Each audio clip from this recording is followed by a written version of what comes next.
오늘은 지난 시간에 이어서 이스라엘의 7절기에 속해 있는 이 가을절기, 그 중에서도 나팔절과 속죄절, 이 두 절기에 대해서 약간 자세히 공부를 하려고 그래요. 이 도표를 보셔서 알다시피 요 나팔절은 7월 1일이라고 그랬죠. 7월 1일인데 성력으로는 1월 1일이에요. 그러니까 밀력으로는 1월 1일이고 요것은 성력으로. 그래서 이제 이분들이 밀력 사상을 가지고는 요 날을 새해로 보는 거예요. 나팔절을 1월 1일로 보고 새해. 그래서 이분들이 새해를 맞이해서 과거 1년 동안 지었던 죄를 회개하는 그날로 이제 보군요. 그 날을 로시 하샤나라고 우리 제가 이야기했죠. 그래서 처음에 7월 3일까지 회개하는 준비 마음가짐을 가지고는 실제로 7일 동안 이제 회개를 해요. 요 4일부터 10일까지 요 7일 동안 회개를 하는 거예요.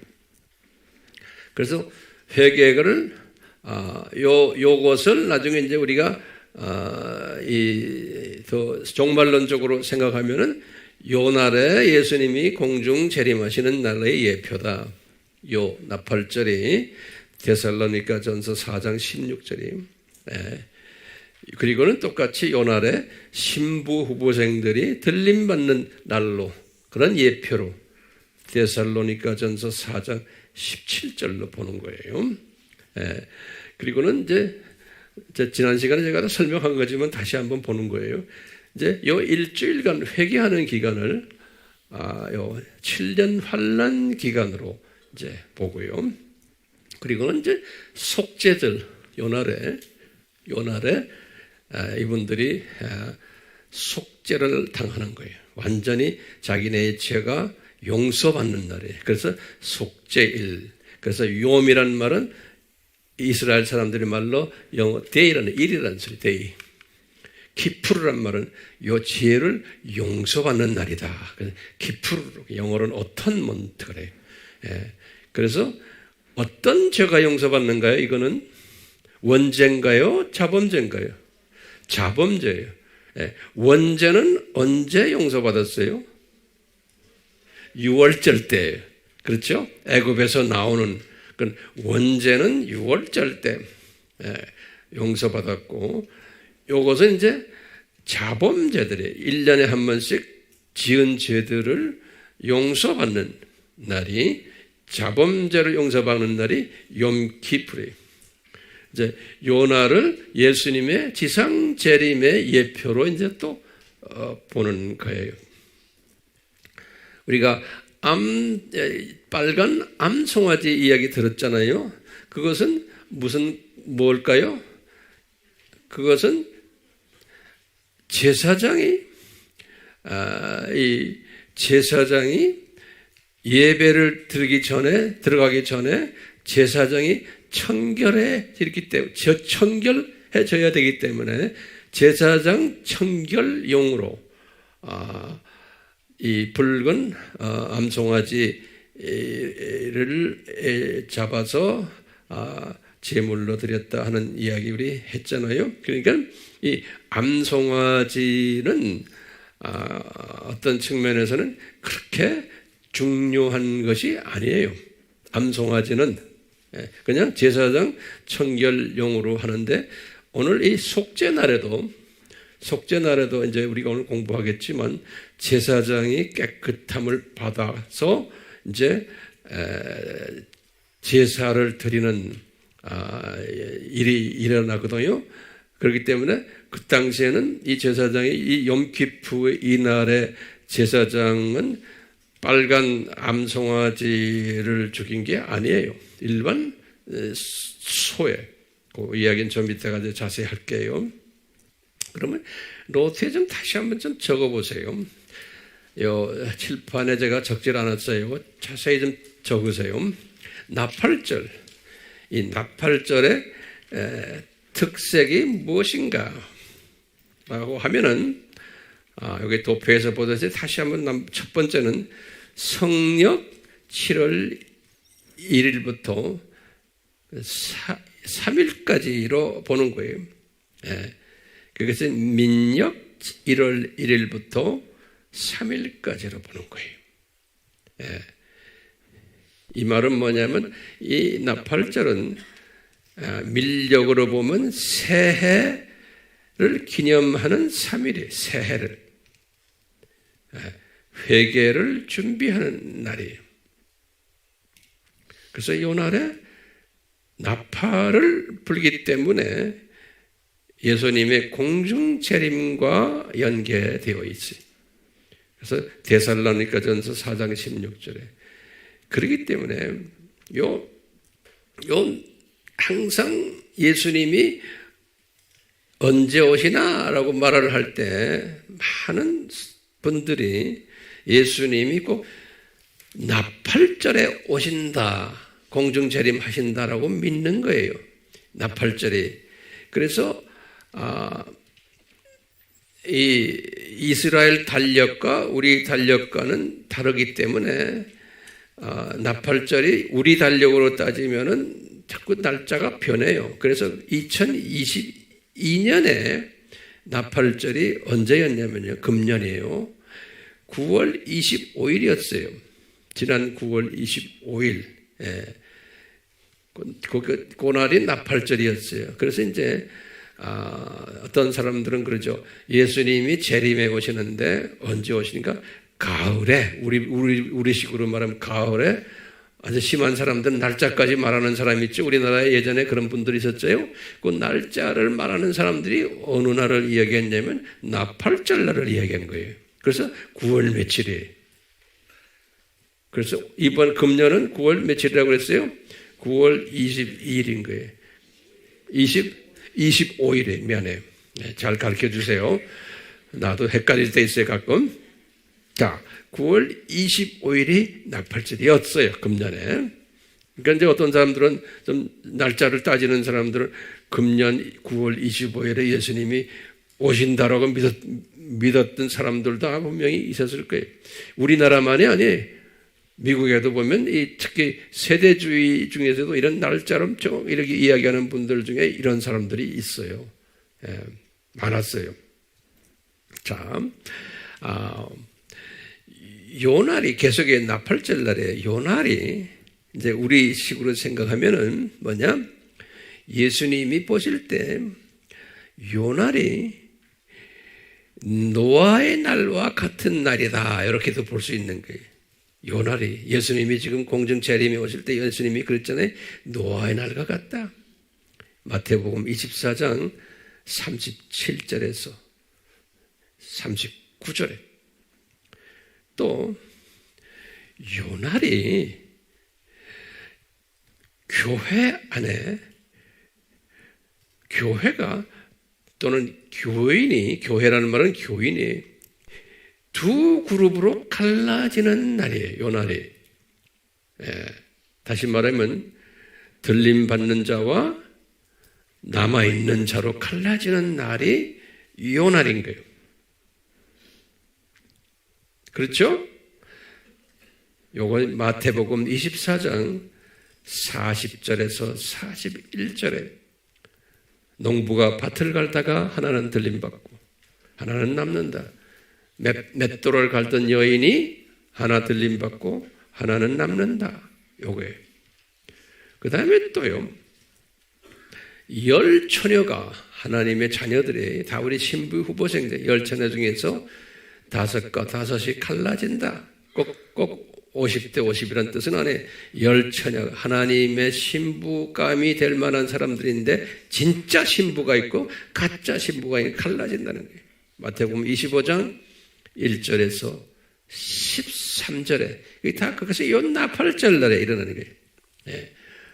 우리 기독교인들 중에서 탈란트를 다 가지고 있는데 자기의 탈란트를 잘 사용해서 이것을 재생산하는 사람과 안 하는 사람이 또 갈라지는 날이에요. 자기 달란트를 잘 사용하는 사람과 안 하는 사람. 마태복음 25장 14절에서 30절에 또 양이 되는 기독교인과 염소 크리스찬이 갈라지는 날이에요. 복음을 잘 전하는 사람들과 전하지 않는 사람과 갈라지는 날이에요. 마태복음 25장 31절에서 46절이에요. 또 뿐만 아니라 이방인의 충만한 숫자가 차는 날이에요. 완전히 차려면 천년왕국 끝난다 했지만 이때까지 이날까지 이방인의 충만한 숫자가 차는 날이에요. 로마서 11장 25절. 또 뿐만 아니라 유대인 14만 4천 메시아닉 유대인의 숫자가 차는 날이에요. 이 나팔절 날이에요. 로마서 11장 25절에서 26절, 계시록 7장 1절에서 8절.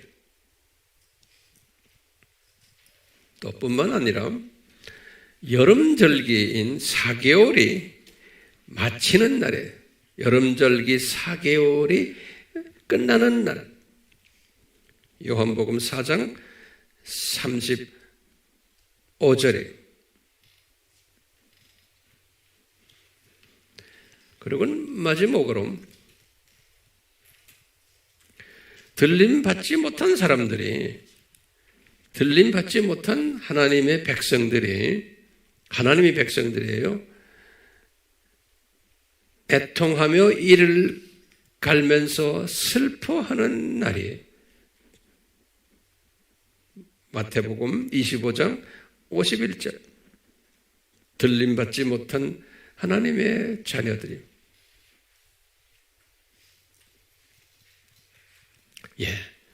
이것을 우리가 나팔절이다라고 생각하시면 도움이 되겠죠?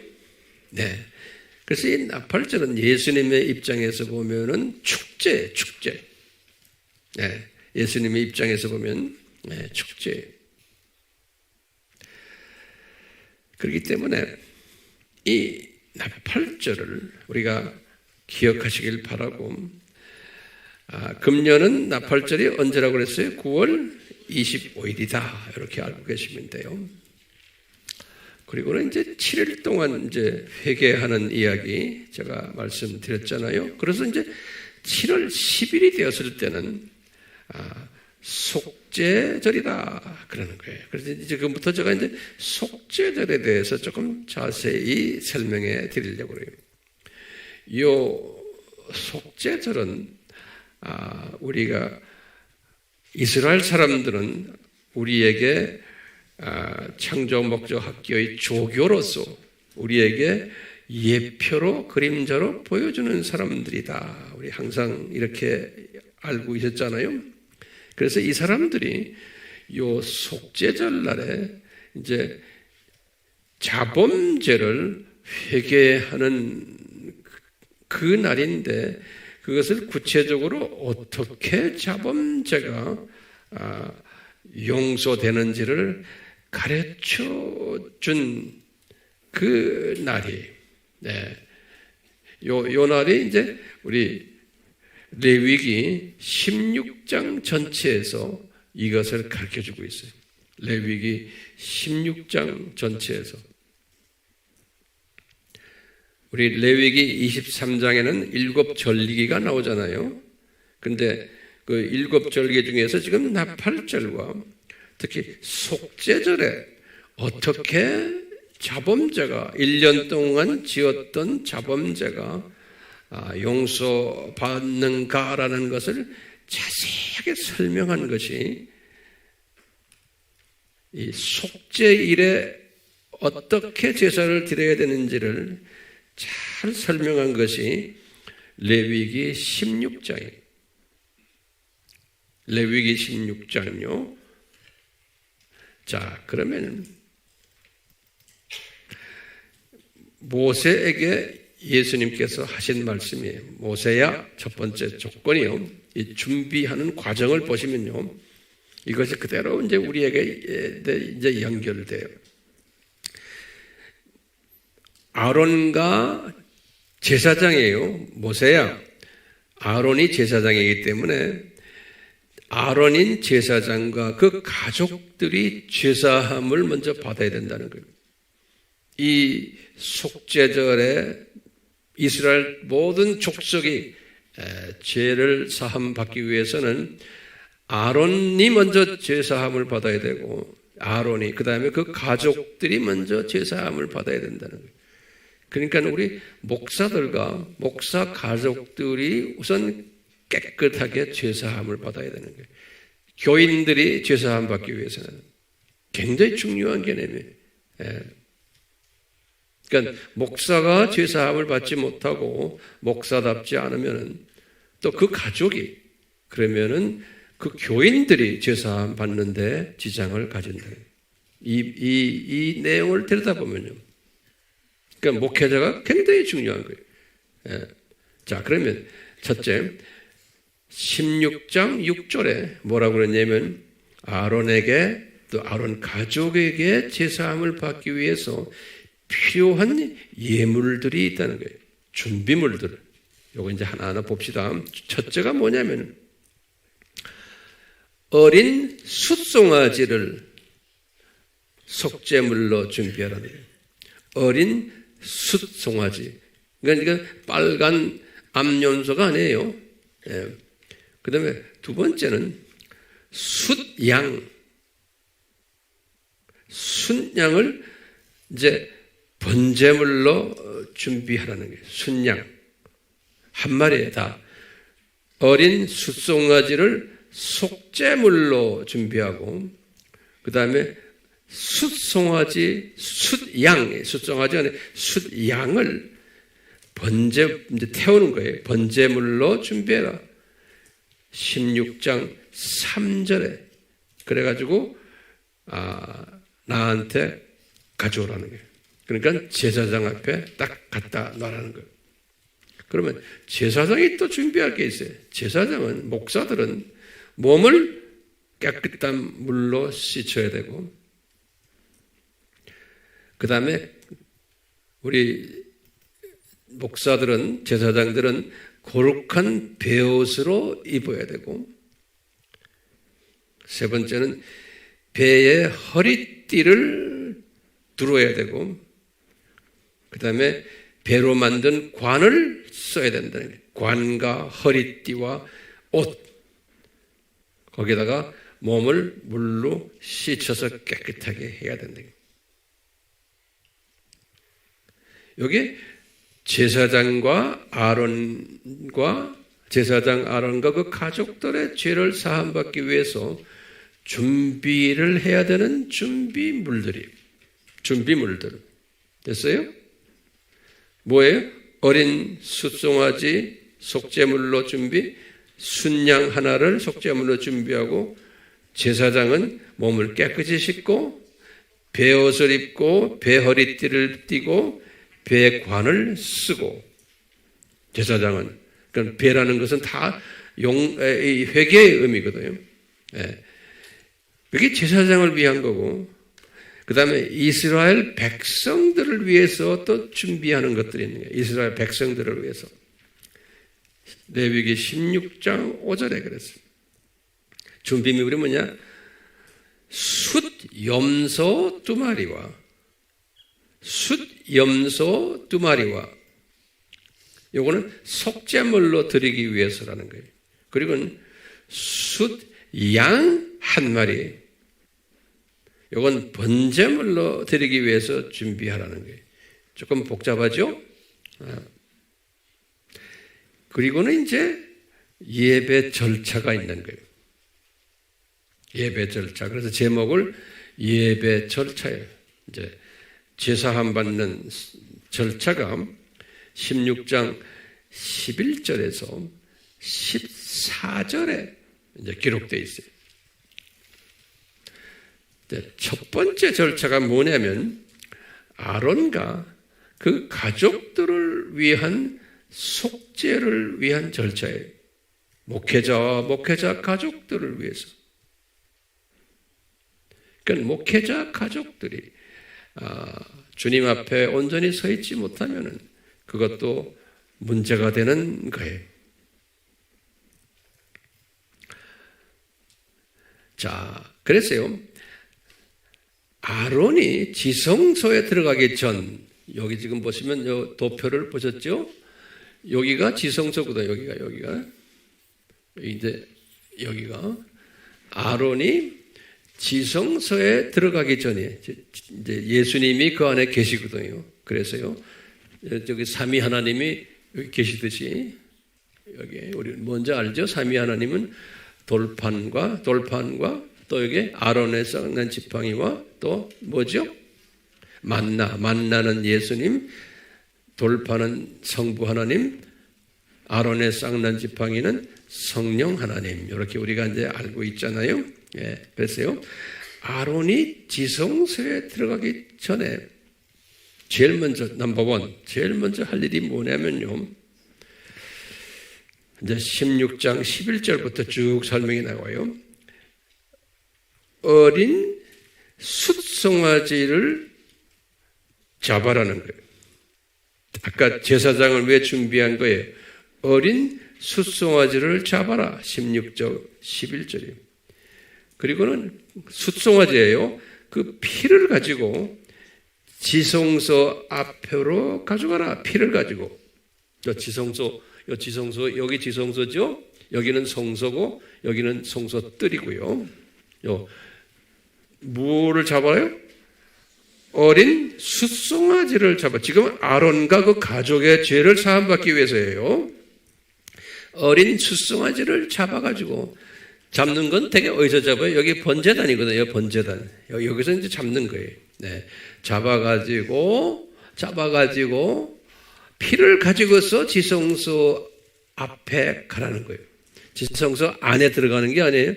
지성소 앞에 가라는 거예요. 여기 딱 쓰는 거예요. 그러면 어떻게 하느냐? 요 향로 있죠?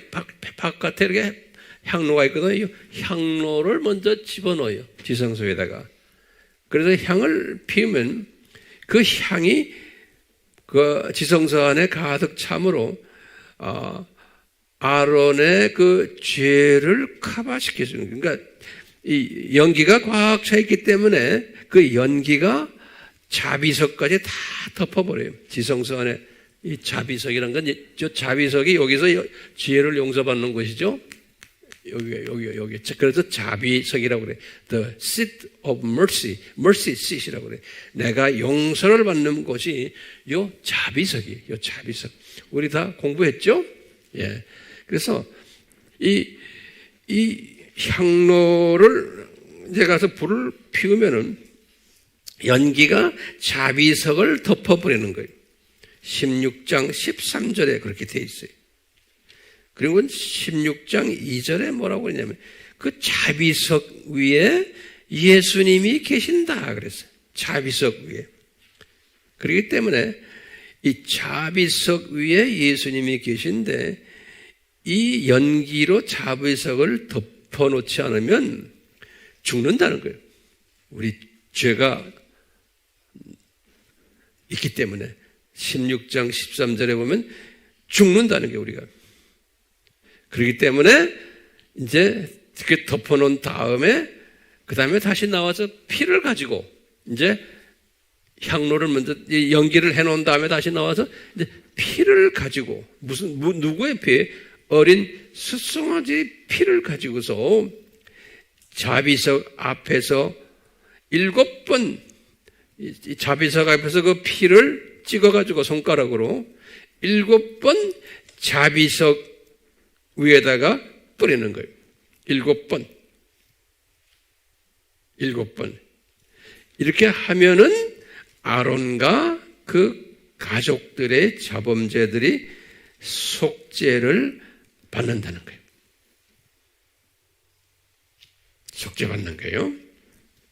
그 다음에 두 번째 절차는 이제 백성들의 죄를 사하기 위한 절차예요. 거기다 하나하나 이제 또 정리해 봅시다. 16장 15절에서 33절. 그러면 그거를 어떻게 하느냐? 지금 누구 죄는 해결받았어요? 아론과 그 가족들의 죄는 해결받은 거예요. 그렇기 때문에 목사님과 목사님의 가족들의 죄가 먼저 회개가 돼야 되는 거예요. 그래야 교인들의 죄도 회개가 되는 거예요. 이 순서를 보면요. 순서를 보면. 자, 첫 번째, 이제 백성들, 교인들의 죄가 어떻게 속죄를 받느냐? 첫 번째, 순염소 2마리를 준비하라 그랬잖아요. 순염소. 이 2마리 중 1마리를 잡는 거예요. 2마리 중 1마리를 잡아가지고, 이제 잡는 건 여기 이제 번제단에서 잡는 거예요. 그렇죠? 예. 잡아가지고 그 피를 지성소 안으로 가지고 들어가는 거예요. 그러니까 이제 이 아론인 목사님이 그 가족들이 죄가 이제 씻김 받았잖아요. 그렇기 때문에 지성소로 아론이 들어갈 수 있어요, 없어요? 있는 거예요. 자기 죄가 먼저 해결 받아야 되기 때문에. 그래서 이제 이분이 누굽니까? 아론이 무엇의 피예요? 순염소의 피를 가지고 지성소로 들어가는 거예요. 들어가가지고 자비석 위와, 자비석가 항상 중심에, 거기 죄가 용서받는 자리가 자비석이거든요. 자비석 위와 자비석 앞에다가 뿌리는데, 16장 15절에 보면 뿌리는데, 그러니까 16장 19절에는 그랬어요. 7번 완전 숫자예요. 7번 뿌리는 거예요. 누구의 피를요? 순염소의 피를 7번 자비속에 뿌리는 거예요. 그러니까 우리의 기도도, 우리가 용서를 위한 기도도 지성소 안으로까지 깊이 우리가 들어가야 되는 거예요. 기도할 때도. 그냥 입만 가지고 하는 게 아니고 깊이 지성소까지 들어가서 예수님을 만나고, 그 자비석 위에 예수님이 계시기 때문에 예수님을 만나는 경험을 해야 되고, 그분의 용서를 거기에서 이제 받게 되는 거예요. 그럴 때 이렇게 해서 7번 뿌렸잖아요. 뿌린 다음에 이 자범죄가 용서함이 일어나는데, 이제 16장 20절에 뭐라 그랬냐면요. 그 단어가 기가 막힌 단어를 썼어요. 용서한다 그럴 때 속죄를 당한다는 말 아니에요. 그래서 영어로는 어턴먼트라고 그래요. 속죄라는 말이. 이제 웹에 들어가서 이 단어를 한번 찾아보세요. 어턴먼트라는 말이. 여기 이제 어턴먼트라고 해요. 여기 이제 속죄라는 뜻이. 근데요, 속죄라는 뜻이 또 어떤 뜻이 있냐면 화해. 화해라는 단어가 있어요. 그래서 어느 성경에는 한국말로 화해라는 단어를 썼어요. 16장 32절에서 33절에 이 단어를 썼어요. 화해. 그러면 황 목사님, 무슨 화해입니까? 누구와 누구와의 사이의 화해입니까? 성경에 정확하게 써 있어요. 뭐냐면 첫째 적으세요. 예수님과 제사장과 그 가족들과의 화해예요. 관계가 서먹서먹했는데 화해가 된 거예요. 또 두 번째는 예수님과 이스라엘 백성들, 하나님의 자녀들과의 화해예요. 또는 어떤 또 화해였냐면 예수님과 성막과의 화해라고 그랬어요. 성막은 교회.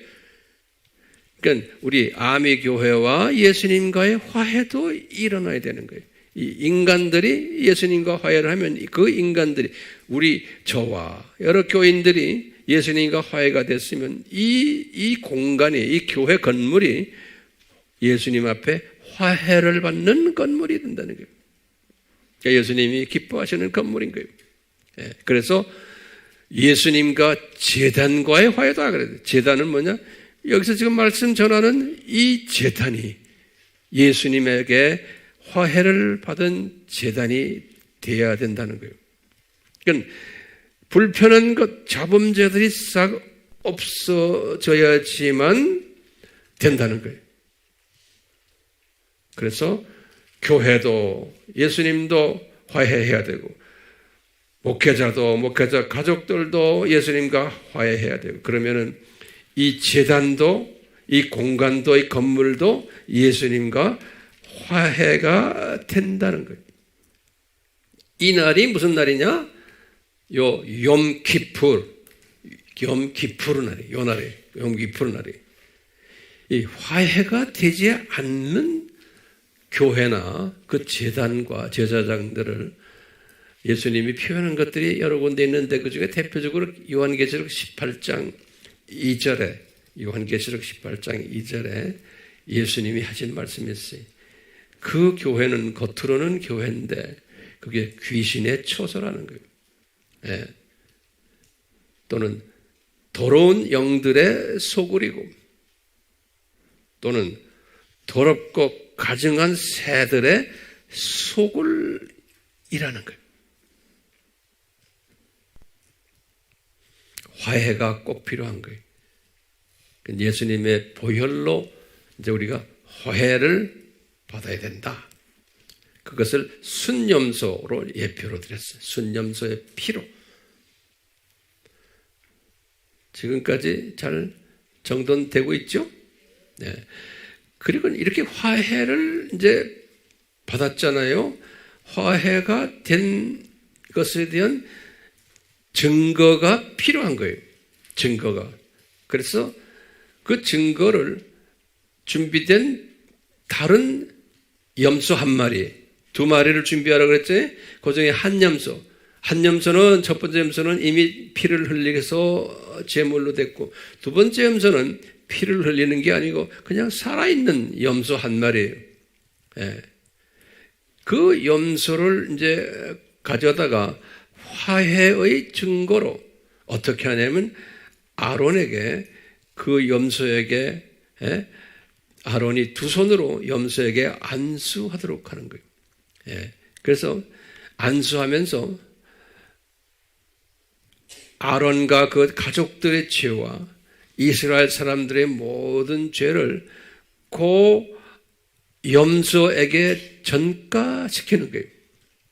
전가시키는 거예요. 그 염소를 우리가 아사셀 염소라고 그러죠. 아사셀 염소. 전가시켜가지고 그 염소가 다 예수님을 상징하죠. 그 염소가 그 죄를 다 지난 1년 동안 지은 하나님의 자녀들의 죄를 뒤집어 쓰고는 그 염소를 사람이 살지 않는 광야로 보내서 다시 돌아오지 않게 하는 거예요. 그뿐 아니라 그동안 제물들 숫송아지와 순염소의 모두 가죽과 고기와 똥까지도 진영 밖으로 다 내보내가지고 불에 태워버려라 그랬어요. 이 말은 뭐냐면 이제는 죄가 완전히 용서받았다는 거예요.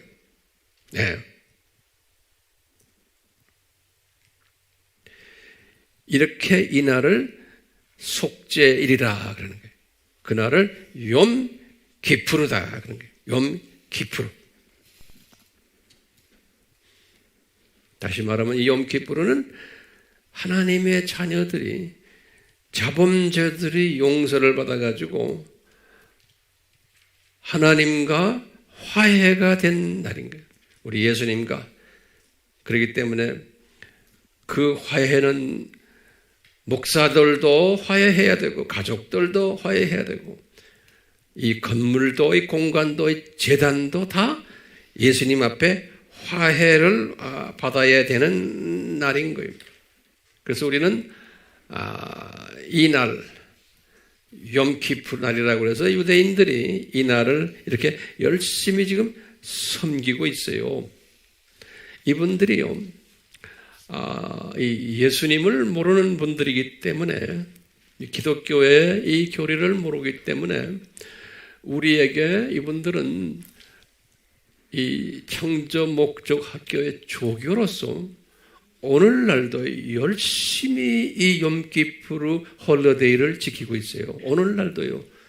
그것도 거의 다 유대인들이, 대부분의 유대인들은 우리가 유대 종파를 받지만 의미도 모르고 그냥 하나의 홀리데이, 그냥 노는 날이. 그런데 그 중에서도 요 가르침대로 하려고 노력하는 분들이 소위 보수 정통파 그룹 중에 소수가 그걸 해요. 그런데 이분들은 동물 잡거나 이런 것도 안 해요. 그냥 회당에 모여서 그냥 형식적으로 자기네의 예배만 드리지, 이 모든 욤키푸르에서 요구되는 것을 실제로 하는 사람들이 아니에요. 피가 없는 제사들을 지금도 드리고 있어요. 자, 그러면 우리가 이런 모습들을 보면서 우리의 질문이 하나 있는 거예요.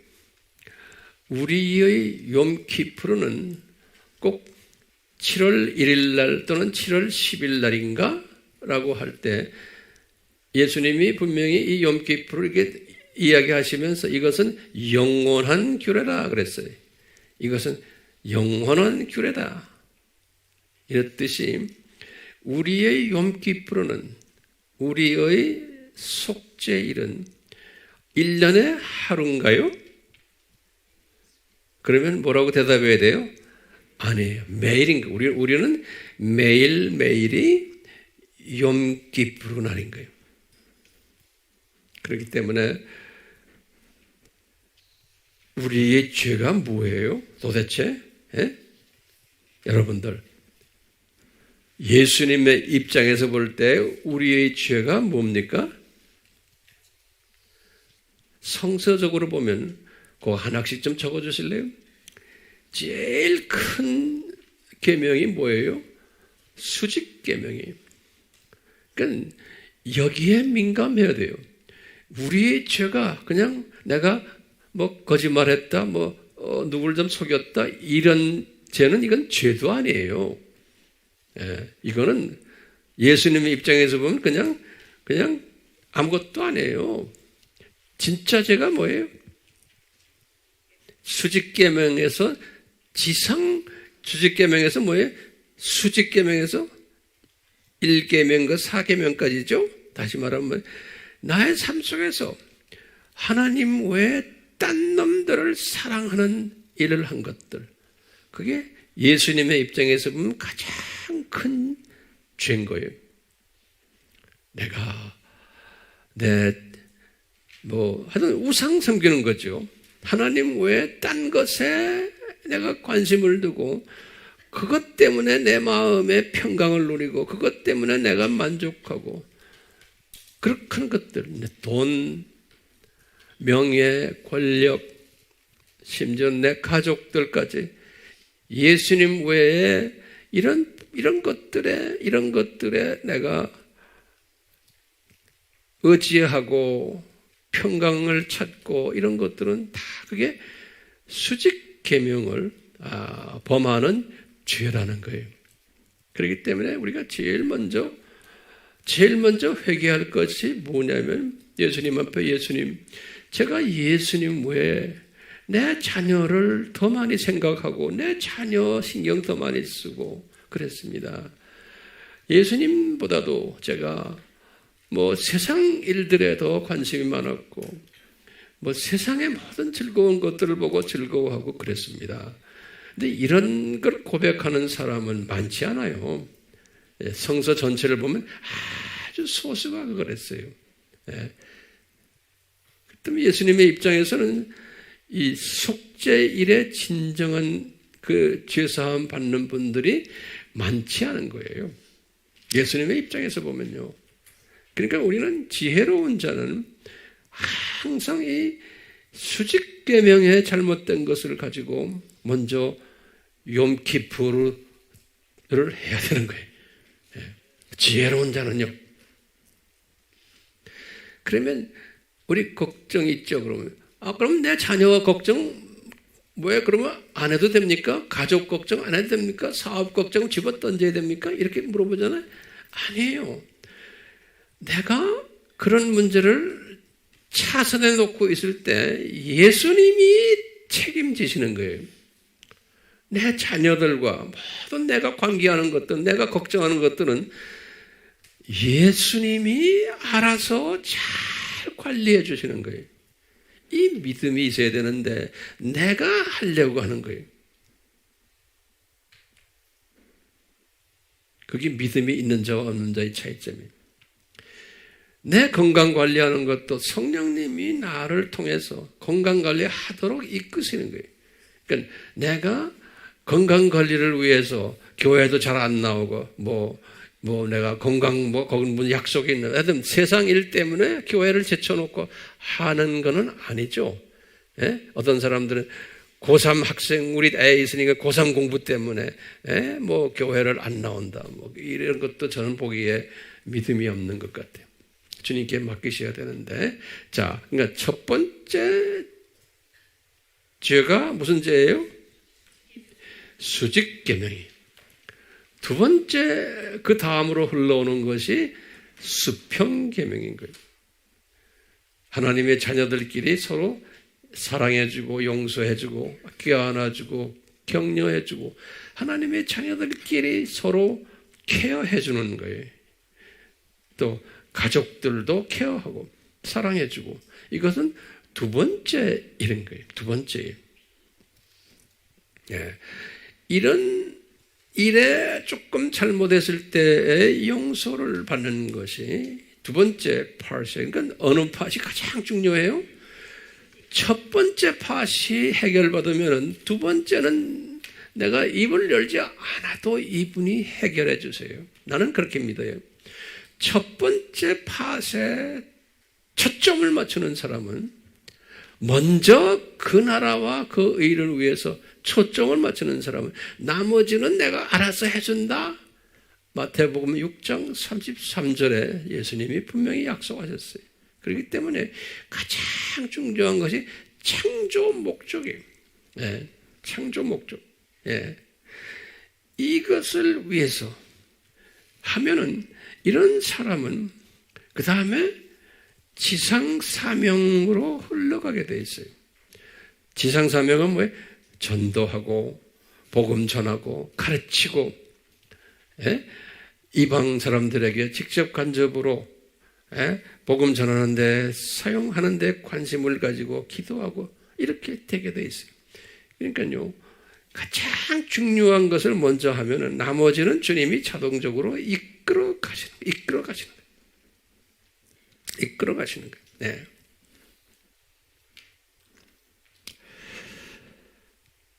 그래서 저는 이 예수님이 하신 말씀 하나가요. 마태복음 11장 28절에서 30절의 말씀을 항상 몸에 달고 다녀요. 이 말씀 여러분들 다 아시는 말씀이에요. 제가 그 말씀을 다시 한번 읽어드릴까요? 성경 여실래? 성경 여셔도 되고 안 여셔도 돼요. 그러니까 마태복음 11장 28절에 그랬어요. 하나님의 자녀들아 무거운 짐진 자들아. 이때는 율법에 의해서 무거운 짐을 잘 지고 있는 유대인들을 말씀하셨어요. 무거운 짐진 자들아. 이 율법에 잘 지키지 못하니까 생활 어려움, 여러 가지 고민이 있고 죄책감도 있는 이 사람들아. 내가 너희에게 쉼을 주리라. 이렇게 하신 말씀이고요. 제자들에게도 똑같은 거예요. 그러면서 내 멍에를 메고 나에게서 배우라. 그리하면 쉼을 얻으리라. 그 다음에 하시는 말씀이 내 멍에는 쉽고 내 짐은 가벼우니라. 이 말씀을 여러분들 어떻게 이제 이해를 하면 되냐면요. 우리 농사 지을 때, 이스라엘 그 당시에도 마찬가지로 꼭 이 소가 두 마리가 이렇게 같이 멍에를 지죠? 잘 보세요. 그걸 마음속에 그림을 그리세요. 소 두 마리가 멍에를 같이 미는 거예요. 그렇죠? 그래서 예수님도 멍에를 지시고 나도 예수님하고 같이 멍에를 지는 거예요. 근데 예수님이 뭐라고 그러냐면 내 멍에는 가볍고 쉽다는 거예요. 그러니까 내가 엄청난 무거운 짐을 지금 갖고 있어도 예수님이 나보다 힘이 세시니까 이분이 나하고 같이 나는 그냥 가만히 멍에만 달고만 있으면 이분이 가는 거예요. 그럼 나 그냥 따라만 가면 되는 거예요. 그런데 내가 끌고 가려고 그러면 못 끌어요. 너무 무거워서. 그런데 예수님이 나는 멍에를 졌지만 이 멍에가 무겁지만 가볍다는 거예요. 그러니까 너는 나하고 같이 멍에만 메고 같이 걸어만 가자는 거예요. 그럼 내가 다 끌어줄게. 응? 이 믿음이 우리는 많지가 않은 거예요. 이 믿음이. 그러니까 이 믿음을 가지려면 욤기프를 매일 하면 되는 거예요. 욤기프를. 예? 욤기프를 매일 하는 사람은 예? 멍에를 예수님과 같이 지고 가지만 우리 이 세상에 멍에지라 내려온 사람들 아니에요. 예수님과 같이 창조 목적을 교육받으러 내려온 사람들 아니에요. 이 세상은 결코 우리나라가 아니잖아요. 우리는 저 세상 식구 아니에요. 그러니까 멍에를 지러 내려온 사람들인데 훈련받으러 내려온 사람들인데 예수님이 그러시는 게 나하고 내 멍에에 그냥 곁다리만 붙어라. 그리고는 그냥 나하고 같이 가자. 내가 지어줄게. 명예를.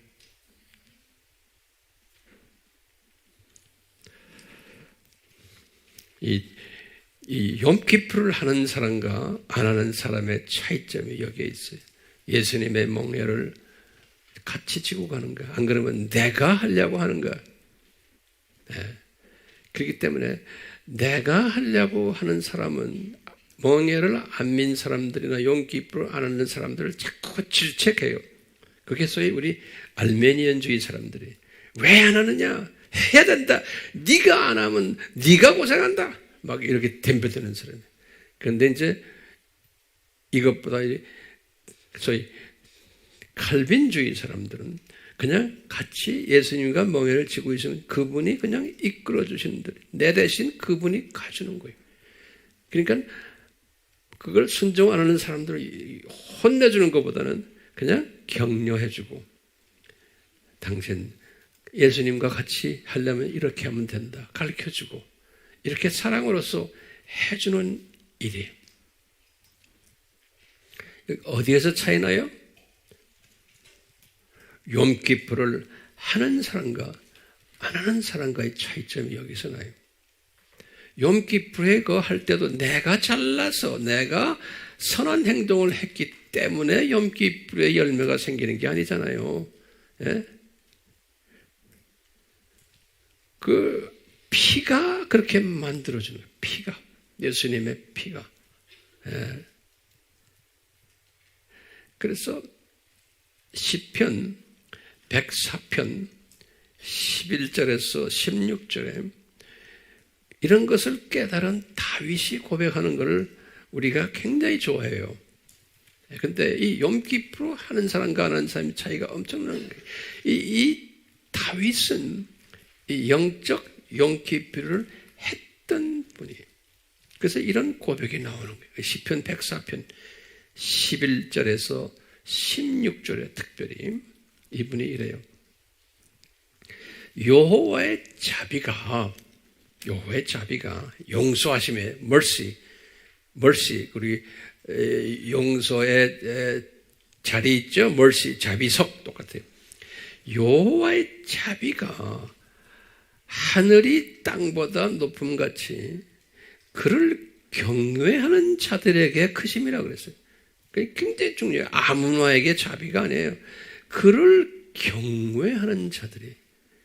그를 경외하는 자들은 어떤 분들이 말씀의 지식과 명철과 지혜가 있는 사람이, 이런 사람들은 항상 욤기프르를 경험하는 사람들, 제사함을 항상 받는 사람. 104편 11절에 그런 말 하시고, 그런데 시편 104편 11절이, 그 다음에 동에서 서에서 먼 것 같이 우리가 우리의 죄들을 이렇게 멀리 옮기신다는 거예요. 영어로는 뭐라고 하냐면 removed, 없애버렸다는 거예요. removed our transgressions, 우리의 죄들을, 우리 자범죄들을 이렇게 멀리 옮기셔가지고 이분이 그걸 이제 보지도 않으신다는 거예요. 104편 12절에 그러죠. 그리고는 아버지가 자식을 불쌍히 여김같이 여호와께서도 자신을 경외하는 자들을, 이게 중요한 말이에요. 그냥 아무 모든 기독교인이 아니에요. 자신을 경외하는 자들은 뭐예요? 우리 배웠죠? 지식이 하나님을 경외하는 시작이라고 그랬죠. 명철과 지혜도 하나님을 경외하는 시작이라고 그랬어요. 그러니까 말씀에 지식이 있어야 되고, 명철이 있어야 되고, 말씀에 지혜가 있어야 돼요. 그러니까 그래서 우리가 이 공부를 하는 거예요. 예. 이거에 있는 자들은 하나님을 경외하도록 되어 있고, 하나님을 이렇게 경외하는 자들은 자식을 불쌍히 여김같이 우리를 불쌍히 여기시느니라 그런 거예요. 이제 죄를 용서하실 때는 불쌍히 여김이 있었기 때문에 죄를 용서해 주시는 거예요. 예. 13절에 그 다음에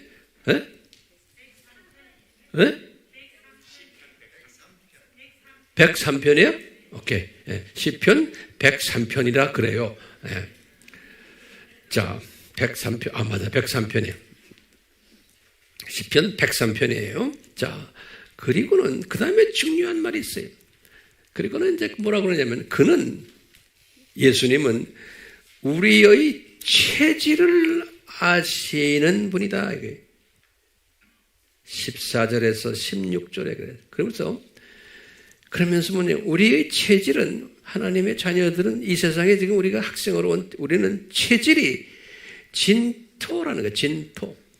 우리는 흙으로 지음받은 존재들이고, 그렇기 때문에 항상 우리 인간들은 진토라는 거예요. 그래서 언젠가는 이 세상 끝나면서 다시 흙으로 우리 육이 돌아가는 존재들이에요. 그렇기 때문에 이 다윗에게 그랬어요.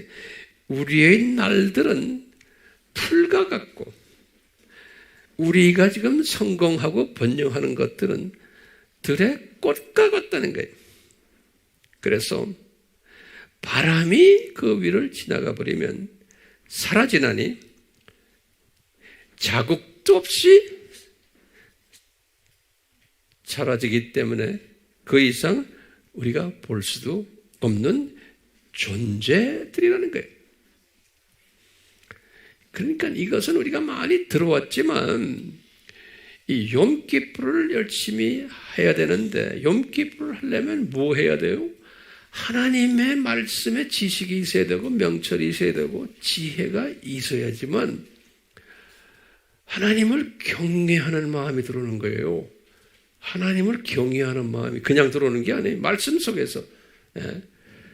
그 경외하는 마음이 들어오는 사람은 욤기프를 매일 하도록 성령님이 이끄시는 거예요. 욤기프를 매일 하도록. 영적으로 감수성을 가지는 거예요. 영적으로. 그렇기 때문에 항상 겸손하게, 예수님, 저는 진토입니다. 예수님 불러가시면 저는 지금도 그냥 가야 되는 존재입니다. 나는 풀 같은 존재고, 그래서 내가 꽃같이 지금은 이쁘지만 곧 사라진다는 것을 항상 느끼는 사람이, 고백하는 사람이, 이게 지혜 있는 사람이고 똑똑한 사람이고 그렇다는 거예요. 이런 사람이 독수리 시각자라는 거예요. 이런 사람이. 우리가 독수리라 그러면 그냥 멀리만 탁 보는 게 독수리가 아니잖아요. 독수리는 이 조리개 가지고 아메바까지 들여다보는 현미경 시각까지 가지고 있는 게 독수리 아니에요. 그러니까 이 독수리 시각자는 아메바부터 이 주변 이거 위에 참새 시각까지 다 한꺼번에 보는 사람을 전천후 시각자가 독수리 시각자인 거예요. 그러니까 우리는 7,000년 이 세상을 한눈으로 보기도 하고 오늘날 지금 여기 지금 종말대의 나팔절과 속죄절을 한눈으로 또 보고 이런 사람인 거예요. 이런 사람인 거예요. 이 독수리 시각자는 이런 시각자가 되시라고 제가 매일마다 여러분들에게 잔소리하고 제가 깨달은 하나님의 말씀을 여러분들과 지금 나누고 있는 거예요. 네. 제가 결론적인 말씀 한번 말씀을 제가 항상 하고 싶은 말씀들이 이렇게 독수리 시각을 가지고 용기풀을 매일매일 하는 사람은 수직계명을 향해서 제일 먼저 고백하고 제 용서를 받는 사람은 네? 어떤 사람인가 하면 주님의 일을 하더라도 저같이 이렇게 주님의 일을 하더라도 나는 진토 같은 사람이고 언젠가는 주님 나라에 간다는 것을 항상 깨닫고 있기 때문에 용기풀을 매일 해야 되고 그리고는 내 중심의 삶이 내 영광을 위해서 살지 않게 되는 거예요. 이게 굉장히 중요한 말이에요. 내가 인정받기 위해서 내가 사람들에게 칭찬받기 위해서 지금 이 사역을 하는 게 아니고 예수님의 영광을 위해서 제가 지금 이 사역을 하는 거예요. 예. 그렇기 때문에 저는 주님의 일을 이렇게 하지만 오늘 이번에도 라오스 갔다 와서 이렇게 보고를 드렸지만 제 욕심내에 의해서 하는 것이 요만큼도 없어요. 저는 항상 주님 제가 사람들에게 인정받게 한다면 용서해 주시고 제 마음속에 그러한 것이 요만큼도 없도록 해 주시오. 예수님만 인정받고 높임받도록 주님이 사랑하는 자녀들 라오스에 있는 저 자녀들이 예수님을 더 사랑하는 수직계명에 더 순종하는 용기풀을 매일 하는 사람들이 되도록 주님 인도해 주시옵소서. 이것이 저의 욕심이고 저의 비전이에요. 그렇기 때문에 이 욕심과 이 비전을 가지고 있기 때문에 주님은 저에게 너 황 목사야, 너 내가 매는 멍에 나하고 같이 메고 가지? 너 다 나한테 맡겨라. 저는 그것을 그래 다 맡기는 거예요. 일체 다를 주님께 맡겨서 주님이 나의 이 멍에를 끌고 가고 계세요. 네. 이분이 끌고 가고 있어요. 그렇기 때문에 저에게 평강이 있어요? 없어요? 평강이 있는 거예요. 평강이 있기 때문에 날로 제가 평강으로 가득 차 있어야 되는 거예요.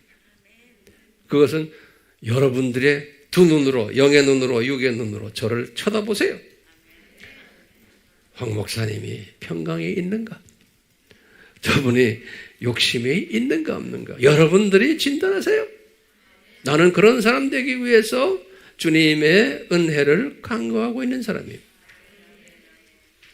그런 사람에게는 분명히 주님이 건강의 복, 장수의 복을 주셔야만 되겠죠? 왜요? 내 욕심 안 부리니까 주님의 욕심 때문에, 우리 예수님의 욕심 때문에, 야 이놈아 너 오랫동안 나를 섬겨라. 건강하게. 그리고 내가 너를 더 울타리를 넓혀줄게. 내 백성들 섬겨라. 그리고 내 백성들에게 이것을 가르치라. 이끌어라. 이 말씀을 주님이 저에게 주시는 거예요. 그렇기 때문에 우리는 로마서 8장 28절에 주님을 사랑하는 자에게는 모든 것이 합해서 좋은 때나 나쁠 때나 선을 이루느니라. 이 믿음, 바울이 깨달은 이 믿음 저에게 있기를 원하고 우리 모두에게 이 믿음이 있기를 주님께 간구합니다. 아멘. 예수님, 오늘 주신 이 욤기쁘에 관계되는 말씀, 주님, 우리에게 그대로 적용될 수 있도록 주님께서 역사하시고 은혜 베풀어 주시옵소서. 예수님이 매신 지금도 메고 계신 그 멍에가 나와 함께 가는 멍에가 되도록 은혜 베풀어 주시옵소서. 예수님의 이름으로 기도드리옵나이다. 아멘.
하나님의 사랑과 은혜와 용서하심과 함께하심이 예수님과 함께 멍에를 지기를 원하는 주님의 백성들 위해 지금부터 영원히 함께 할지어다.